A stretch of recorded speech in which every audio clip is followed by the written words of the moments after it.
पहा, आपण आधीच ठरवलंय की हे नातं एका वर्षानंतर संपवायचं आहे. पण आज मी माझ्या वकिलाला भेटलो. त्याने सांगितलं की घटस्फोट फक्त एका वर्षानंतरच मिळू शकतो. पण आपण प्रक्रिया आताच सुरू करू शकतो. आपण अपवादात्मक परिस्थिती दाखवून अर्ज करू. तो बघून आपला घटस्फोट लवकर पूर्ण होईल, असं त्याने सांगितलं आणि तिची दुनिया उद्ध्वस्त झाली. ती थक्क होऊन तशीच उभी राहिली. तिच्या डोळ्यांतून अश्रू वाहू लागले. आदित्य, घटस्फोट घेणं आवश्यक आहे का? तिने आपला अहंकार बाजूला ठेवून विचारलं, ज्याने त्याचं हृदय वितळलं. पण त्याचवेळी त्याला तिचं ते दुर्दैवी आयुष्य नकोसं वाटलं. त्याला हवं होतं की तिने आपली स्वप्न जगावी, स्वतंत्र राहावी. त्याने आपल्या भावनांवर ताबा ठेवत चेहरा शांत ठेवला. काय म्हणतेस सान्वी? तू आधीच मान्य केलं होतंस ना? मग आता प्रॉब्लेम काय? त्याने विचारलं. तिला काही उत्तर सुचलं नाही. ती फक्त डोळ्यांतून वाहणारे अश्रू पुसत त्याच्याकडे पाहत राहिली. जरा स्वतःकडे बघ. हा तुझा स्वभाव आहे का? ही खरी सान्वी नाही. तू धाडसी आहेस.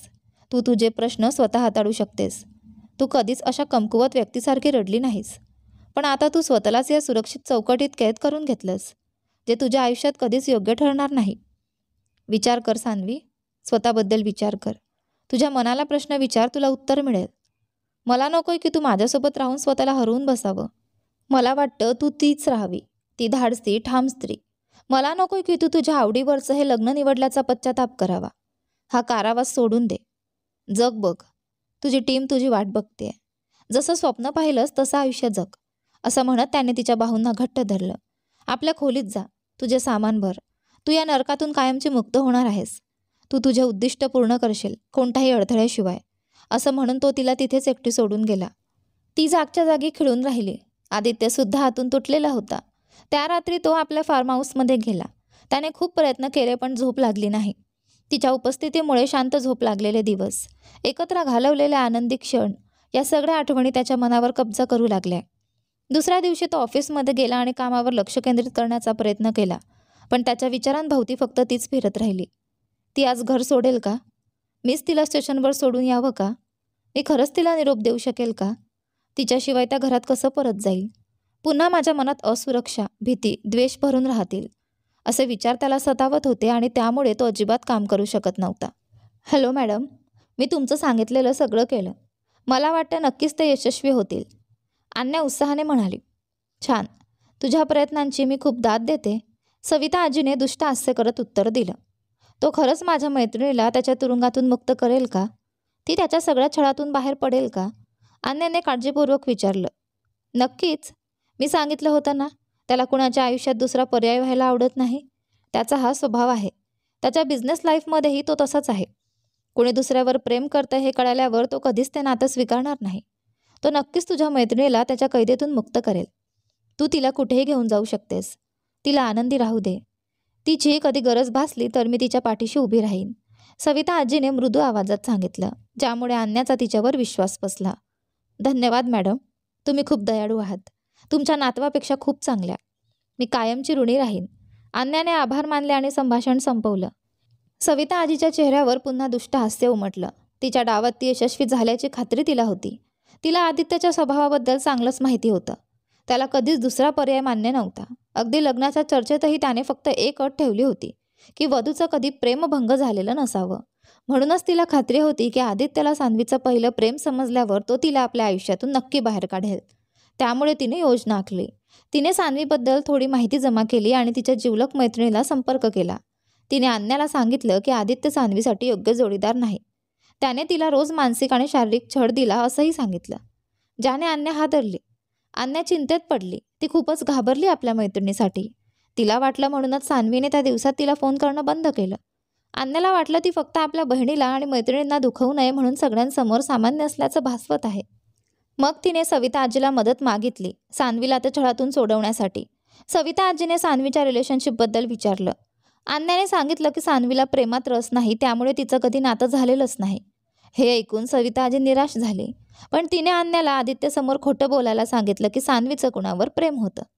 सविता आजी म्हणाली की हे ऐकून आदित्यचा निर्णय बदलेल आणि तुझ्या मैत्रिणीला त्या नरकातून बाहेर काढायला मदत होईल. अन्याने तिच्या शब्दांवर विश्वास ठेवला आणि आदित्यला सान्वीच्या भूतकाळाबद्दल खोटं सांगितलं. तिला वाटलं होतं की ती आपली मैत्रीण परत मिळवेल आणि विष्णूला तिचा होकार देण्यासाठी तयार करेल.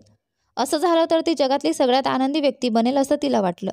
पण तिने कधीही कल्पनाही केली नव्हती की सान्वी आदित्यवर एवढ्या वेड्यासारखे आणि खोलवर प्रेम करेल.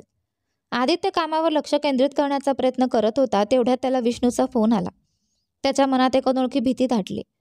तो मला आत्ता का फोन करत आहे? सान्वी घर सोडून गेली का? ती आपल्या मित्रमैत्रिणींकडे आहे का? तो मला तेच विचारायला फोन करत आहे का? असं बरंच काही त्याच्या मनात येत होतं. त्याने संकोचाने कॉल रिसीव्ह केला. हाय विष्णू, तो म्हणाला. हाय सर, आपण थोडं प्रत्यक्ष भेटू शकतो का? मला तुमच्याशी बोलायचं आहे. 10-15 मिनटं पुरतील. जर तुम्ही परवानगी दिली तर आपण लंच टाईमला बोलू शकतो. विष्णू नम्रपणे म्हणाला. हो विष्णू, आपण माझ्या ऑफिसमध्ये भेटू, असं म्हणत आदित्यने फोन ठेवला. आता तो मला का भेटायला बोलतोय? त्याच्या मनात नक्की काय आहे? असा विचार करत तो उत्तराची वाट बघू लागला. विष्णू ऑफिसमध्ये आला आणि आदित्य त्याला आपल्या कॅबिनमध्ये भेटला. हो सांग विष्णू, आदित्य म्हणाला. सर, हे सान्वीबद्दल आहे, तो संकोचाने म्हणाला. आदित्यला कळालं की तो काल अन्याने जे सांगितलं तेच सांगायला आला आहे. जर ते सान्वीबद्दल असेल तर काल मी अन्याशी बोलून झालं आहे. तिने मला तिच्या इच्छा सांगितल्या. मी सुद्धा तिला सांगितलं की ती घर सोडून जावी आणि आपल्या मनाप्रमाणे आयुष्य जगावं. आदित्य थंड आवाजात म्हणाला. काय? पण तुम्ही तिला घराबाहेर का पाठवलंत? विष्णूने आश्चर्याने विचारलं. जर त्यातच तिचं सुख असेल तर तसं होऊ दे. मला तिला कैदेत ठेवायचं नाही, तो निर्विकारपणे म्हणाला. सर, मला नाही वाटत की ती त्या घराला आणि तुम्हाला नावडते. मी फक्त तुमची परवानगी मागायला आलो होतो की ती प्रॅक्टिसला यावी. मी कधीच सांगितलं नव्हतं की तुम्ही तिला घराबाहेर पाठवा, कारण मी तुमचं नातं पाहिलं आहे. ते मला खूपच आश्चर्यकारक वाटलं. मी खरं बोलणार आहे. मला सान्वी आवडते आणि मी तिला माझ्या भावना सांगितल्या होत्या, पण तिने माझं प्रपोजल नाकारलं. तिने स्पष्ट सांगितलं की तिला प्रेमात रस नाही. तिने हेही सांगितलं की प्रेम ही एक पवित्र भावना आहे जी कोणत्याही अपेक्षेशिवाय यावी, आणि तिला कधी असं वाटलंच नाही. मी समजलो की ती गोंधळली आहे, म्हणून मी सांगितलं होतं की मी तिची वाट बघीन. पण ती काही न बोलता निघून गेली. मला वाटलं एक दिवस ती माझं प्रेम समजेल, पण अचानक बातमी कळाली की तिचं लग्न झालं आहे. मी कधीच तिचं आयुष्य बिघडवायचं ठरवलं नव्हतं, पण शेवटचा एक प्रयत्न म्हणून मी त्या दिवशी तुमच्या घरी आलो. तिथं मी तुमच्यातलं सुंदर नातं पाहिलं. मी कधीच सान्वीला एवढं आनंदी पाहिलं नव्हतं. तिच्या चेहऱ्यावर त्या दिवशी अपार आनंद दिसत होता. तेव्हा मला वाटलं की तुम्ही दोघं एकमेकांसाठीच बनलेले आहात आणि तुम्ही कायम असेच आनंदी राहायला हवं. खरं प्रेम नेहमी आपल्या प्रिय व्यक्तीचं सुखाचं प्राधान्य देतं. मी तिला तुमच्यासोबत आनंदी पाहिलं आणि त्या आनंदासाठी प्रार्थना केली, विष्णू म्हणाला, ज्यामुळे आदित्यच्या ओठांवर हलकीशी स्मितरेषा उमटली. मला तुझ्या प्रपोजलबद्दल माहीत आहे. सान्वीने मला तिच्या कॉलेजच्या आयुष्याबद्दल सांगितलं होतं. जे काही तू म्हणालास ते खरं आहे.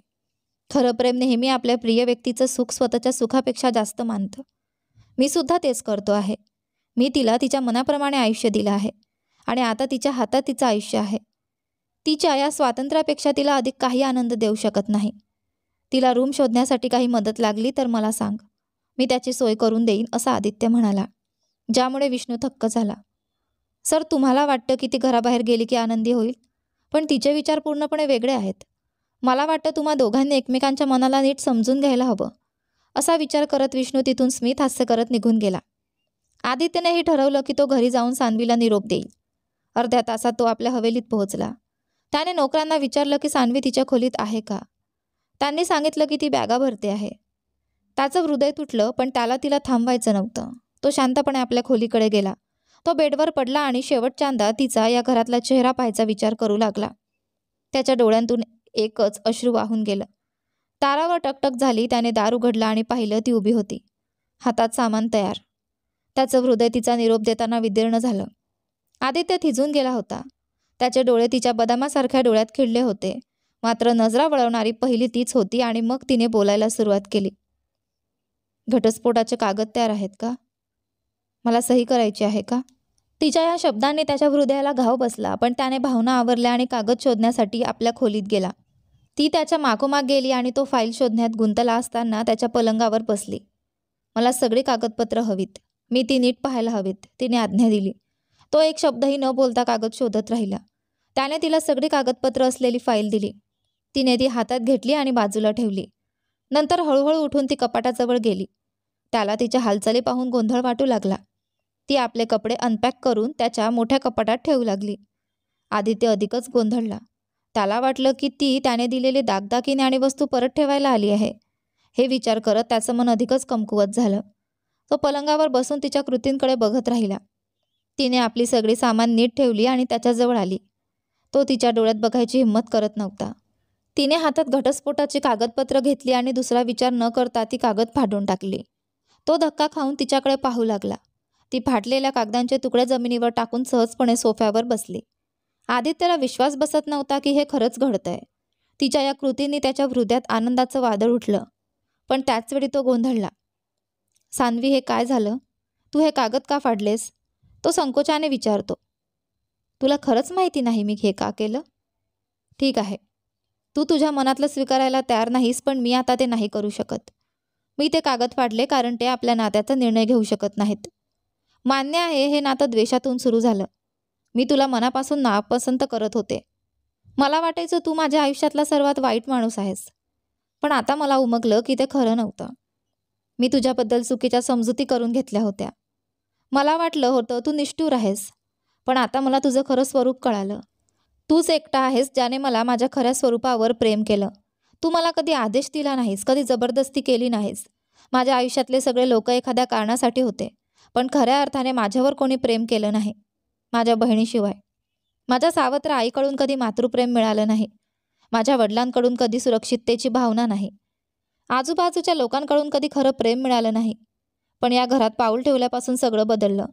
तू मला जाणवून दिलंस की कोणीतरी आहे जो मला आईसारखं जपतो, वडिलांसारखं सुरक्षित ठेवतो आणि मला माझ्या अस्तित्वासह स्वीकारतो. आदित्य, तू मला मी जशी आहे तसं जपलीस. किती मुलींना असा जोडीदार मिळतो, पण मला तू मिळालास. मी कधी कोणावर विश्वास ठेवला नाही, कधी नात्याला संधी द्यायचं ठरवलं नाही.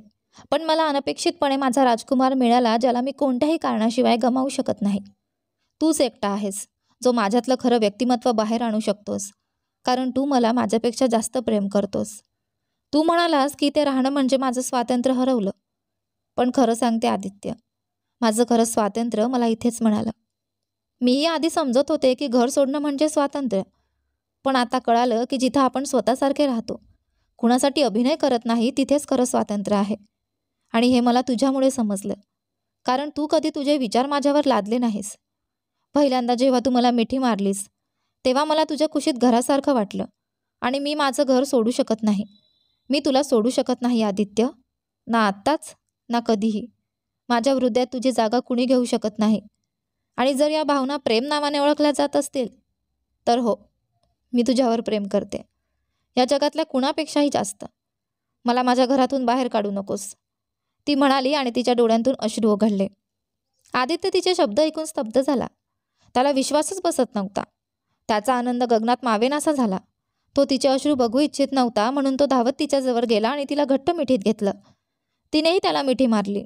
तिचे हात आपोआप त्याच्या कमरेभोवती घट्ट झाले आणि तिने आपला चेहरा त्याच्या छातीवर दाबला. तिला घरासारखं वाटणारं ठिकाण. मी तुझ्यावर प्रेम करतो सान्वी. इतके दिवस माझ्या असुरक्षिततेमुळे आणि वाईट अनुभवांमुळे मी तुला सांगू शकलो नाही, पण तू माझ्या भीती आणि द्वेषाचं बंधन तोडलंस. तू मला दाखवलंस की खरं प्रेम काय असतं, तो म्हणाला आणि तिला आणखी घट्ट धरलं. तुला रडवल्याबद्दल माफ कर. मी वचन देतो तुला कधीच रडू देणार नाही, त्याने तिचा चेहरा हातात घेत म्हणाला. ती काही बोलली नाही. अजून रागावली आहेस, त्याने विचारलं. तिने होकारार्थी मान हलवली. नाक शिंकताना तिचा चेहरा गोड दिसत होता, ज्यामुळे तो हसला. ठीक आहे, पण सांग ना, तू तुझे सगळे कपडे माझ्या कपाटात का ठेवलेस? तुला हे आउटफिट्स आवडले नाहीत का? तुला वेगळ्या मॉडेलचे कपडे हवेत का? तो गंभीर चेहऱ्याने म्हणाला आणि तिचं डोकं आपल्या हातात घेतलं. तू अगदी बावळट आहेस, ट्यूबलाईट आहेस, ती रागाने म्हणाली आणि खोलीतून निघून जाण्यास वळली. पण त्याने तिचा हात धरून तिला थांबवलं. म्हणजे काय तर मिस सान्वी, आता मिसेस आदित्य होण्यासाठी तयार आहे, असं म्हणत त्याने तिला आपल्या जवळ ओढलं. मी तर आधीपासूनच तयार होते ते स्वीकारायला, पण तुझ्यासारख्या ट्यूबलाईटला ते लगेच लक्षात येत नाही ना, ती ओठ फुगवत म्हणाली. तिच्या शब्दांवर आदित्यच्या चेहऱ्यावर हलकंसं हास्य उमटलं, पण ते पाहून सान्वी रागावली. तिने त्याला सोफ्यावर ढकलून दिलं आणि खोट्या रागाने खोलीतून बाहेर जायला निघाली. पण आदित्यने तिचा हात पकडून तिला परत आपल्याजवळ खेचलं. त्यामुळे तिचा तोल गेला आणि ती त्याच्यावर पडली. आदित्यने ते स्वतःचं यश मानलं आणि तिच्या चेहऱ्याकडे पाहू लागला. जणू जगातला सगळ्यात मौल्यवान खजिना त्याच्या डोळ्यासमोर आहे. त्या भावनेने सान्वीचं मन जिंकलं. नकळतच ती त्याच्याकडे झुकली आणि त्याला चुंबन दिलं. आदित्य अचंबित झाला, पण लगेच तिला अधिक जवळ ओढून तिलाही आपल्या प्रेमाची जाणीव करून दिली. आता नंतर मला ट्यूबलाईट म्हणशील, कदाचित त्या शब्दांचा पश्चाताप होईल तुला. त्याने तिच्या कानाशी ओठ टेकवत कुजबुजलं. त्याच्या स्पर्शाने सान्वीच्या अंगावर शहारे उठले. मला माझ्या शब्दांचा कधीच पश्चाताप होणार नाही, कारण ते खरं आहे. तू ट्यूबलाईटच आहेस, ती खेळकरपणे म्हणाली आणि त्याचे कान चावले. तिचे हात त्याच्या गळ्यात गुंडाळले गेले आणि आदित्य अजून वेडा झाला. त्याच्या बोटाने तिच्या कमरेवर नक्षी काढायला सुरुवात केली. तिच्या ओठांवर लाजरीची स्मितरेषा उमटली. दुसऱ्या हाताने त्याने तिच्या ओठांची रूपरेषा स्पर्शली. ती शहारली. हृदयाची धडधड रोखण्यासाठी तिने आपले ओठ चावले. तो तिला पुन्हा जवळ खेचून हळूच चुंबन देऊ लागला, आधी कोमलतेने आणि नंतर अधिक तीव्रतेने. सान्वीचे हात त्याच्या केसात शिरले. त्याचे मऊसर केस स्पर्शताना तिच्या बोटांना वेगळाच आनंद मिळत होता. त्याचा प्रत्येक कोमल स्पर्श तिला वेगळा अनुभव देत होता, जो तिने आधीच कधीच अनुभवला नव्हता. ती त्या भावनेत हरवून गेली. I love you. ती त्याच्या ओठांवरच कुजबुजली. तिच्या शब्दांवर त्याच्या चेहऱ्यावर उजळून हसू पसरलं. सुवर्ण किरणांनी भरलेलं कोवळं ऊन जगभर पसरलं. रात्रीचा अंधार दूर होत गेला. सान्वीच्या चेहऱ्यावर ऊन आलं तेव्हा तिने अलगद डोळे उघडले. आदित्यचे मजबूत हात तिच्या उघड्या कमरेभोवती गुंडाळलेले होते आणि तिचं डोकं त्याच्या उघड्या छातीवर टेकलेलं होतं. तिच्या चेहऱ्यावर एक गोड हास्य उमटलं. आयुष्यातली ती सगळ्यात सुंदर सकाळ असल्यासारखं तिला वाटलं. तिने डोकं उचललं तेव्हा आदित्य निर्विघ्न झोपलेला होता. त्याला असं शांत पाहून तिचं मन प्रसन्न झालं. तोही उठून तिच्याकडे पाहू लागला आणि त्याच्या चेहऱ्यावर हसू उमटलं. त्याने तिला अधिक घट्ट पकडलं, ज्याने ती घाबरून श्वास रोखते. तिच्या गालांवर लाजेची लालिमा पसरली. ही माझ्या आयुष्यातली सर्वात सुंदर सकाळ आहे, तो कुजबुजला. माझ्यासाठी सुद्धा, ती धैर्य एकवटून म्हणाली. त्याने तिला आणखी जवळ घेतलं. तीही आनंदाने त्याला मिठी मारते. किती छान वाटतंय असं कायम तुझ्या मिठीत राहायला, ती त्याच्या छातीवर बोटाने नक्षी काढत म्हणाली. मलाही तेच वाटतंय, पण आता माझ्या गोड बायकोची भूक मला काळजी लावत आहे. 11 वाजून गेलेत आणि तिचं पोट विचित्र आवाज काढतंय. म्हणून मी ठरवलंय की तुला थोड्या वेळासाठी या प्रेमाच्या तुरुंगातून सोडावं, तो म्हणाला आणि तिच्या डोक्यावर चुंबन घेतलं. तू विश्रांती घे, मी आपल्यासाठी नाश्ता करून आणतो, तो म्हणत पलंगावरून उठला. का? स्वयंपाकीण कुठे आहे? तिने विचारलं. मी आधीच तिला पुढच्या आठवड्याभर सुट्टी दिली आहे, तो म्हणाला. तिच्या गालांवर पुन्हा लाजरीची स्मितरेषा उमटली. मला तुझ्यासाठी स्वयंपाक करायला आवडतं, तो म्हणाला आणि बाहेर गेला. सान्वीला अजूनही विश्वास बसत नव्हता की हे सगळं खरं आहे की ती स्वप्न पाहते आहे. तिचं आयुष्य आता तिच्या कल्पनेपेक्षा कितीतरी सुंदर झालं होतं. अंघोळ करून ती बाहेर आली तेव्हा आदित्य नाश्ता घेऊन आत आला. ती गालांवर लाली आणत हसली. तो सोफ्यावर बसला आणि नाश्ता बाजूला ठेवला. चल आपण नाश्ता करूया, तो म्हणाला. ती त्याच्या खांद्यावर डोकं ठेवून बसली. त्याने स्वतःच्या हाताने तिला घास भरवला. तिच्या डोळ्यात आनंदाश्रू चमकले. त्या जेवणात तिला इतका गोडवा कधीच वाटला नव्हता. दोघंही आपल्या प्रेमाच्या दुनियेत हरवले होते. पुढचे काही दिवस त्यांनी एकमेकांच्या सहवासात अतिशय सुंदर रोमॅन्टिक क्षण घालवले. सान्वी त्याच्या प्रेमात पूर्णपणे बुडून गेली. दिवस पुढे सरकत गेले. एके सकाळी सान्वी नाश्ता बनवत होती तेव्हा तिला अन्याचा फोन आला. हाय अन्या, कशी आहेस? ती आनंदाने म्हणाली. अगं तुझा मूड खूप चांगला दिसतोय, अन्या म्हणाली. हो गं, खूप आनंदी आहे, सान्वीने उत्तर दिलं. आज दुपारी भेटशील का? मला काही महत्त्वाचं सांगायचं आहे, अन्या म्हणाली. नक्की, आपल्या आवडत्या रेस्टॉरंटमध्ये भेटूया, सान्वीने मान्य केलं. सान्वीने नाश्ता तयार केला आणि टेबलावर ठेवला. आदित्य पायऱ्या उतरून आला आणि तिच्या चेहऱ्याकडे पाहू लागला. तिच्या हास्याने त्याचा दिवस उजळून गेला. त्याने नाश्ता करताना तिच्या स्वयंपाकाचं कौतुक केलं. सान्वी अधिक आनंदी झाली. आज दुपारी मी माझ्या मैत्रिणीला भेटायला जाणार आहे. मी कसं जाऊ? टॅक्सी बुक करू का? तिने विचारले. नाही, तू माझी कार घे. आमच्या फार्म हाऊसमध्ये दुसरी कार आहे, मी ती वापरेल. तू माझी कार घे, मी ड्रायव्हरला कळवतो, आदित्यने सांगितलं. ती आनंदाने मान हलवते. त्याने तिच्या कपाळावर चुंबन देत घर सोडले. ती प्रवेशद्वाराजवळ उभी राहून त्याला हात हलवून निरोप देते. नंतर ती त्यांच्या खोलीत गेली आणि अन्याला भेटण्यासाठी सजली. दोघेही त्यांच्या आवडत्या रेस्टॉरंटमध्ये भेटल्या. अन्याने तिला पाहताच मिठी मारली. सान्वीनेही तिला मिठी मारली. काही वेळ गप्पा मारल्या आणि अन्याने दोघांसाठी जेवण ऑर्डर केलं. सान्वी, तू आज खूप सुंदर दिसतेस, काही खास कारण आहे का? तिने तिच्या हसतमुख चेहऱ्याकडे पाहत विचारले. काही खास नाही अन्या, मी फक्त आनंदी आहे. इतका आनंदी की शब्दात सांगू शकत नाही, सान्वी हसत म्हणाली. छान, तुला असं बघून खूप आनंद झाला. आशा करते तुझं आयुष्य तुझ्या स्वप्नांप्रमाणे अजून सुंदर होईल. माझ्याकडे तुझ्यासाठी एक मोठी बातमी आहे, तिने आनंदाने सांगितले. मोठी बातमी? सान्वीने विचारले. हो, आपल्याला पॅरिसमध्ये संगीत कॉन्सर्टमध्ये सहभागी होण्यासाठी निवडण्यात आलंय, तिने सांगितले. सान्वीच्या हृदयात आनंदाच्या ठिणग्या फुलल्या. खरंच? ती विश्वास न करता विचारते. हो, शेवटी आपण यशस्वी झालो, अन्याने आनंदाने घोषित केले. मला खूप आनंद होतोय. चला धमाल करूया, सान्वीने उत्तर दिले. आपल्याला पॅरिसमधील सर्वोत्तम संगीतकाराकडून प्रशिक्षण घेण्याची संधीही मिळाली आहे. त्यामुळे आपण या आठवड्याच्या शेवटी पॅरिसला जाणार आहोत. पुढील 3 महिने आपण त्याच्याकडे प्रशिक्षण घेणार आहोत, अन्याने आनंदाने सांगितले. पण सान्वीचा चेहरा बदलला. म्हणजे पुढील 4 महिने आपल्याला तिथे राहावं लागेल का? ती दुःखी होऊन विचारते. हो, तुला माहीतच आहे ना, ही संधी मिळणे आपलं स्वप्न होतं. आता ते मिळालंय, अन्याने उत्तर दिले. ठीक आहे, मी उद्या माझा निर्णय तुला सांगते, सान्वीने डोळे फिरवत सांगितले. याबाबतीत तुला काय निर्णय घ्यायचा आहे? या संधीला तू नाकारणार आहेस का? अन्या आश्चर्यचकित झाली. नाही, असं नाही. मी फक्त आदित्यला याबद्दल सांगू इच्छित होते, सान्वीने उत्तर दिलं. अरे, असं कसं वागतेस? किती काळ या नात्याच्या नावावरचं नातं टिकवणार आहेस? 1 वर्षात तू हे लग्न तोडणार आहेस, मग लगेच का नाही? आपल्या नवऱ्याशी बोल आणि निर्णय घे, अन्याने तिला रागावून सांगितले. सोड. काय म्हणालास? नावावरचं नातं? पुन्हा कधीच हे असे शब्द वापरू नकोस. आम्ही नवरा बायको आहोत. त्याच्या आणि माझ्या कल्याणाची जबाबदारी आमच्यावर आहे. त्यामुळे मी याबाबत त्याच्याशी बोलणार आहे. आणि आम्ही आमचं नातं 1 वर्षात नाही, कायमचेही संपवणार नाही, सान्वी रागाने म्हणाली आणि त्या ठिकाणाहून निघाली. अन्या स्तब्ध झाली. तिला सान्वीचा बदल विश्वास बसत नव्हता. सान्वी घरात पोहोचली आणि बागेत बसून आदित्यची वाट पाहू लागली. तिने त्यांच्या मिळालेल्या सुवर्णसंधीचा विचार केला. ती त्याला 4 महिने सोडून जाण्यास तयार नव्हती. तिच्या विचारांमुळे ती खूप गोंधळली होती. तर पुढे आदित्य आणि सान्वीच्या आयुष्यात सविता आजीमुळे आणि ह्या पॅरिस ट्रिपमुळे काय वादळ येणार आहे ते पहा आपल्या या कथेच्या पुढच्या भागामध्ये. पण तोपर्यंत तुम्हाला आजचे आपले हे दोघी भाग कसे वाटले कमेंट करून नक्की सांगा. व्हिडिओला जास्तीत जास्त कमेंट करा, शेअर करा, लाईक करा. चॅनलवर नवीन असाल तर सबस्क्राईब करा. आणि हो, नोटिफिकेशन बेल नक्की दाबा. धन्यवाद.